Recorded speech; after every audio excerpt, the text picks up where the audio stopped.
Hi friends, welcome back to my channel. ఈరోజు కరివేపాకు కారాన్ని ఎలా చేసుకోవాలో చూపించబోతున్నాను.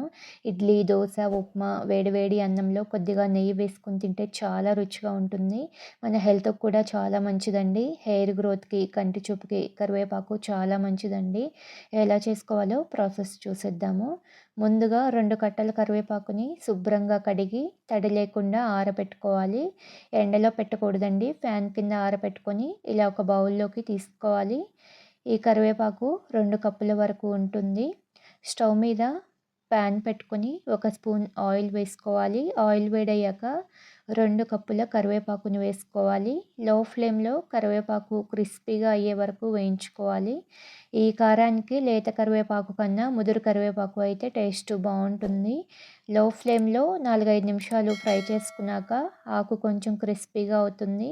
చేతిలో ఇలా పట్టుకొని చూస్తే ఇలా పొడి పొడిగా అవ్వాలి. అలా వచ్చేంత వరకు ఫ్రై చేసుకొని ప్లేట్లోకి తీసుకొని చల్లారనివ్వాలి. అదే ప్యాన్లో ఒక స్పూన్ ఆయిల్ వేసుకొని వేడయ్యాక ఒక స్పూన్ పచ్చిశనగపప్పు, ఒక స్పూన్ మినపప్పు వేసుకొని దోరగా ఫ్రై చేసుకోవాలి. కొద్దిగా ఫ్రై అయిన తర్వాత హాఫ్ స్పూను జీలకర్ర వేసుకొని కొంచెం ఫ్రై అవ్వనివ్వాలి. పావు స్పూన్ మెంతులు కూడా వేసుకొని లైట్గా వేయించుకోవాలి. 10-12 వరకు ఎండుమిర్చిని 2 ముక్కలుగా కట్ చేసుకొని వేసుకోవాలి. ఇక్కడ కారం మనం తినేదాన్ని బట్టి చూసుకొని అడ్జస్ట్ చేసుకోవాలి. అలానే 2 స్పూన్స్ ధనియాలు కూడా వేసుకొని మాడిపోకుండా కలుపుకుంటూ దోరగా ఫ్రై చేసుకోవాలి.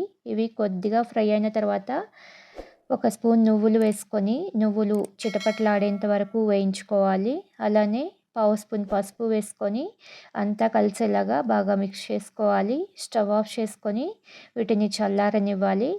కంప్లీట్గా చల్లారిన తర్వాత మిక్సీ జార్ తీసుకొని వీటన్నింటిని జార్లోకి తీసుకోవాలి. అలానే చిన్న నిమ్మకాయ సైజ్ అంత చింతపండుని కూడా తీసుకొని మూత పెట్టి కోర్స్గా గ్రైండ్ చేసుకోవాలి. వేయించి పెట్టుకున్న కరివేపాకుని జార్లోకి తీసుకొని రుచికి సరిపడా ఉప్పును వేసుకొని మెత్తగా గ్రైండ్ చేసుకోవాలి. 10-12 వరకు వెల్లుల్లి రెబ్బలు కూడా వేసుకొని 2 లేదా 3 పల్సులు ఇవ్వాలి. వెల్లుల్లి ఫ్లేవర్తో కారం చాలా బాగుంటుంది.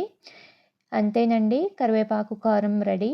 ఈ కారాన్ని ఒకసారి చేసి పెట్టుకుంటే 2-3 మంత్స్ వరకు స్టోర్ చేసుకోవచ్చు. వేడి వేడి అన్నంలో కొద్దిగా నెయ్యి వేసుకొని తింటే చాలా బాగుంటుంది. టిఫిన్స్లో కూడా టేస్టీగా ఉంటుంది.